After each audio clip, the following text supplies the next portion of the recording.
दोस्तों, हम सभी को सिखाया जाता है कि स्कूल जाओ, कॉलेज डिग्री लो, एक अच्छी जॉब करो, बहुत मेहनत करो, पैसे कमाओ और उन पैसों को सेफ थोड़ा बहुत इन्वेस्ट करते रहो ताकि आप 60 साल की एज तक आराम से रिटायर हो सको और बची कुची लाइफ को एंजॉय कर पाओ। अब ज़्यादातर लोग अपनी लाइफ इसी प्लान के अकॉर्डिंग जीते हैं, पर अगर मैं आपको बताऊं कि एक ऐसा रास्ता भी है जिस पे चल कर के आप बाकियों से जल्दी रिच बन सकते हैं और वो सभी चीज़ें पा सकते हैं जो आप चाहते हैं और अपनी लाइफ को एंजॉय कर सकते हैं, वो भी यंग एज में ही, तो आपको कैसा लगेगा? इस रास्ते को American author and millionaire MJ DiMarco the millionaire fastlane कहते हैं और आज हम उनकी ही बुक को द मिलीनियर फास्टलेन से इसी सीक्रेट को शेयर करेंगे कि कैसे आप अपने यंग एज में मिलीनियर बन सकते हो। इस बुक ने मेरा पूरा माइंडसेट को चेंज कर दिया था, तो मैं चाहता हूँ ये बुक आपके लाइफ में भी कुछ वैल्यू ऐड करे। तो आइए जानते हैं।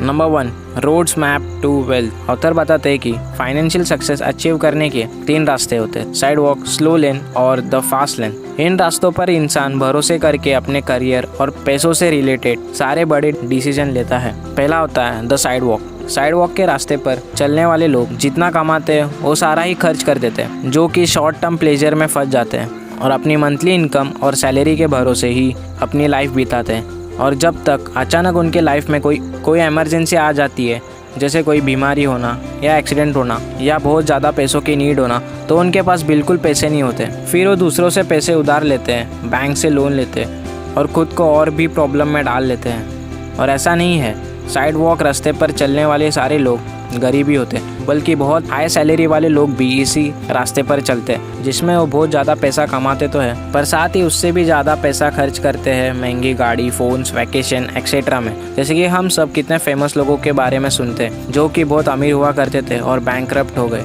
अब दूसरा रास्ता है स्लो लेन। इस रास्ते में हमें अपनी लाइफ में आगे बढ़ने के लिए बहुत ज़्यादा टाइम लगता है। हम अपनी आधी लाइफ पैसे बचाने में ही लगा देते हैं। हम कुछ भी खरीदने के लिए सेल का वेट करते हैं, सस्ती से सस्ती चीज़ों में एडजस्ट करते हैं ताकि हम एक दिन काम करना बंद कर सकें, ताकि हम अपने सेव करे पैसों को एंजॉय कर सकें। पर जब तक वो टाइम आता है, हम बूढ़े हो चुके होते हैं, जहां हमारी सेविंग्स हमारा ड्रीम नहीं बल्कि हमारे हॉस्पिटल बिल्स या हमारे बच्चों की फ़ीस में जा रही होती है। या हो सकता है उन पैसों को एंजॉय करने के लिए हमारे पास एनर्जी ही ना बचे और हम व्हील चेयर पर हो। बट एक बात है, यह रास्ता साइड वॉक से काफ़ी बेटर है। इस रास्ते पर भी सक्सेस की 100% एश्योरिटी नहीं है, क्योंकि इसमें बहुत सारे फैक्टर्स अफेक्ट करते हैं, जैसे कि मार्केट क्रैश हो जाना, मेजर फैमिली प्रॉब्लम्स, जॉब छूट जाना या हेल्थ प्रॉब्लम्स, जहां आपको साइड वॉकर्स की तरह लोन लेना नहीं पड़ सकता, बट आपकी सेविंग्स तो ख़त्म हो सकती है। और लोग इस बात को जानते हैं कि यह रास्ता आसान हो सकता है और ज़्यादातर लोग इस रास्ते पर ही चलते हैं। बट प्रॉब्लम यह है कि ज़्यादातर लोग ये नहीं जानते कि इससे बेटर और फास्ट एक तीसरा रास्ता भी है, और वो है दी फास्ट लेन। ये वही रास्ता है जिस पे चलकर ऑथर भी खुद 37 की एज में मिलीनियर बनकर रिटायर भी हो गए थे, जिसके बारे में आपको भी पता होना चाहिए। फास्ट लेन का सीधा मतलब होता है एक बिज़नेस क्रिएट करना, और वो हर पर्सन जो अपनी यंग एज में अमीर बना है, किसी न किसी तरह का बिज़नेस क्रिएट किया ही है। दोस्तों, एक बिज़नेस आपको अपनी लाइफ पर पूरा कंट्रोल देता है, आपके पैसों से लेकर आपके मोस्ट वैल्यूएबल एसेट्स टाइम पर भी। आप सब कुछ अपने हिसाब से कर सकते हो, बट ध्यान रखिए फास्ट लेन का मतलब जल्दी से जल्दी अमीर बनना है, ना कि आसानी से अमीर बनना। जैसे ऑथर ने अपने बिजनेस को लॉन्च करके दिन के 12 घंटे, वीक के पूरे 7 दिन तक काम किया, बट कुछ सालों तक मेहनत करके वीक में कुछ घंटे काम करते थे, फिर भी एवरेज जॉब से बहुत ज़्यादा अर्न करते थे।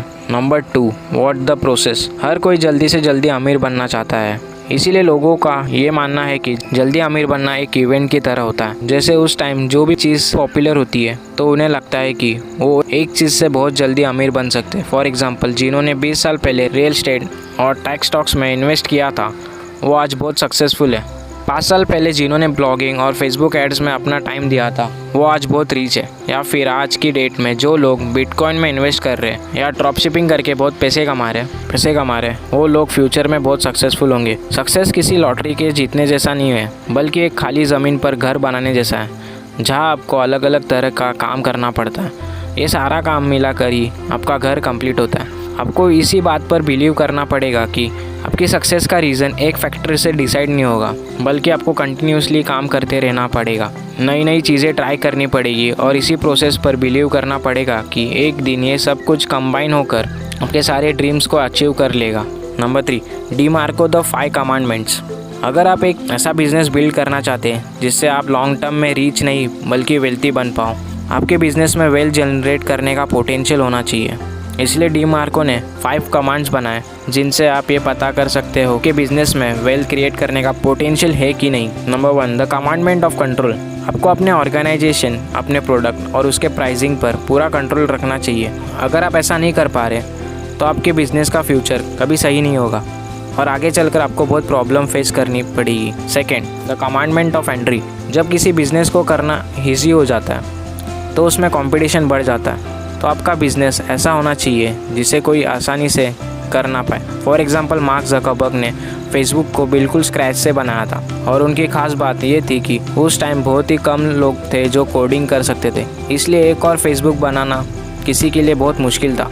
आपको अपने बिजनेस में एक्सेप्शनल होना पड़ेगा, कुछ ऐसा करना पड़ेगा जो बाकी सबके लिए बहुत मुश्किल हो। Number 3, the commandment of need. Market में वही बिजनेस सबसे ज़्यादा सक्सेसफुल होते हैं जो आम लोगों की ज़रूरतों को पूरा करते हैं, क्योंकि ये सच है कि लोग कभी उन चीज़ों पर पैसा खर्च नहीं करते जो आपके या आपके बिजनेस के लिए सही है, बल्कि वो उन चीज़ों पर पैसा खर्च करते हैं जो उनकी ज़्यादा से ज़्यादा प्रॉब्लम्स को सॉल्व करता है। तो आपको इस बात का ध्यान रखना चाहिए कि आपका बिजनेस किसी की नीड को पूरा कर रहा हो, अदरवाइज वो बिजनेस किसी काम का नहीं। Number 4, the commandment of time. Author कहते हैं, to become free we must disconnect our income from our time. ज़्यादातर लोगों की इनकम उनके टाइम पे डिपेंड होती है। वो जितना ज़्यादा काम करेंगे उतने ही ज़्यादा पैसे मिलेंगे। अगर काम नहीं करेंगे तो पैसे भी नहीं मिलेंगे। इस पे चेक टू पे चेक के ट्रैप में फंसने की वजह से ही लोग वेल्थ क्रिएट नहीं कर पाते, क्योंकि उन्हें अपने बिजनेस को रन करने के लिए हमेशा काम करते रहना पड़ता है। वेल्थी बनने के लिए आपको अपनी इनकम के लिए अपने टाइम पर डिपेंड नहीं होना है। जैसे कि MG डीमार्को ने अपनी वेबसाइट लॉन्च करने के कुछ सालों में ही सारे सिस्टम और प्रोसेस ऑटोमेट कर दिया था, जिस वजह से उनका बिजनेस उनके बिना भी ग्रो हो रहा था। Number 5, the commandment of scale. आपको ऐसा बिजनेस आइडिया चूज़ करना चाहिए जो फ्यूचर में ग्रो हो सके, क्योंकि आप जितना ज़्यादा लोगों तक अपनी रीच पहुंचाओगे आप उतना ही ग्रो करोगे। फॉर एग्जांपल, एक कॉफ़ी शॉप या सैंडविच रेस्टोरेंट का बिजनेस आपको कभी भी बहुत ज़्यादा प्रॉफिट नहीं देगा, क्योंकि इस बिज़नेस में डेली की कस्टमर की लिमिट बहुत कम होती है। आप एक दिन में अपनी लोकेशन के हिसाब से कुछ ही लोगों को अट्रैक्ट कर सकते हो। वही अगर आप इंटरनेट का यूज़ करके कोई बिज़नेस शुरू करते हो तो आपको पहले दिन से ही वर्ल्ड वाइड कस्टमर मिलेंगे और आपके बिजनेस में ये पोटेंशियल है कि आप एक ही दिन में करोड़ों लोगों तक पहुंच पाओ। Number 4, affects million. लोग मिलीनियर और बिलीनियर तभी बनते हैं जब वो लोगों की लाइफ को बहुत ही बड़े स्केल पर या बहुत ही हाई मैग्नीट्यूड पर अफेक्ट करते हैं और करोड़ों लोगों को वैल्यू प्रोवाइड करते हैं। ऑथर इस लॉ को लॉ ऑफ इफेक्शन कहते हैं, जिसका सीधा सीधा मतलब है इफेक्ट्स मिलियन टेक मिलियंस। अगर आप मिलियंस लोगों तक पहुंच जाएंगे तब आप मिलीनियर बन जाओगे। जिसे डीमार्को अपने क्वेश्चन से समझाते हैं, net worth equal to unit sold यानी कि स्केल इनटू यूनिट प्रॉफिट यानी कि मैग्नीट्यूड। स्केल का मतलब है कि एक साथ कई सारे लोगों तक पहुंचना और उन्हें अपने सर्विस या प्रोडक्ट देना। फॉर एग्जांपल, अगर आप 10 मिलियन पेन्स को सेल करो और एक पेन पर 5 रुपये का प्रॉफिट कमाओ तो आपके पास टोटल 5 करोड़ रुपीज़ होंगे। मैग्नीट्यूड का मतलब लोगों को बहुत स्ट्रांगली अफेक्ट करना होता है। उन्हें इतना ज़्यादा वैल्यू प्रोवाइड करनी है कि वो उसके लिए ज़्यादा पे भी करे। एग्जाम्पल, एक एंटरप्रेन्योर अपना कोई ऑनलाइन प्रोडक्ट सिर्फ 2500 रुपये में अपने 5 लाख फॉलोअर्स में से सिर्फ 50,000 फॉलोअर्स को भी बेच पाता है, तब भी वो स्टिल एक मिलियनर बन जाता है। लेकिन प्रोडक्ट में भी उतनी वैल्यू होनी चाहिए।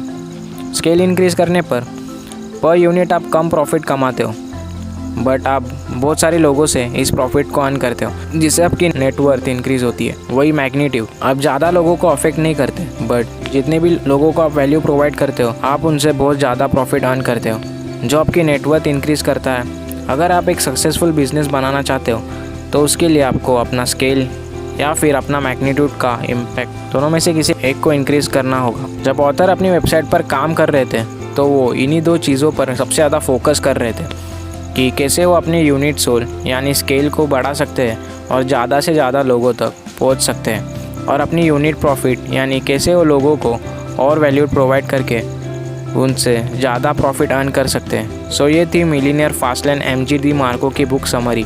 तो वीडियो अच्छी लगी तो लाइक कीजिए और ऐसे वीडियोस के लिए चैनल को सब्सक्राइब